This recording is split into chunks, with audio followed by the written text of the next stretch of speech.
Hello guys, welcome back to the mini blog. আজকে ভাই, দিদি আর আমি তিনজন মিলে গিয়েছিলাম একটু বাজার।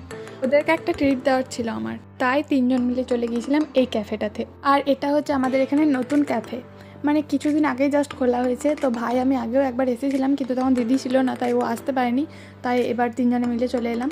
তো আমরা তো কোনো খাবার ঠিক করে আসিনি যে কী খাবো এখানে এসে। তো এখানে বসে বসে সেগুলো আমরা ঠিক করছিলাম, আর দিদি এখানে জিজ্ঞাসা করছিল ভাইকে যে ও কী খাবে।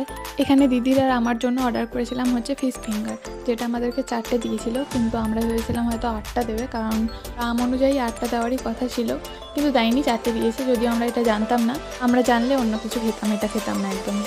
তো যাই হোক, বাজারে খাওয়া দাওয়া করার পর আমাদের কিছু টুকিটাকি কাজ ছিল, দিদি এখানে কিছু দেখতে এসেছিলো, তো এখানে পছন্দ হয়নি। তারপর আমরা আবার চলে এলাম অন্য একটা দোকানে। এখানে পছন্দ হয়েছিল, কিন্তু অর্ধেক হয়েছে, অর্ধেক হয়নি। আর ভিডিওটা আজকে এইটুকুই। দেখা হচ্ছে আবার অন্য একটা মিনি ব্লগে। তখন সকলে ভালো থেকে আজকে আমাদের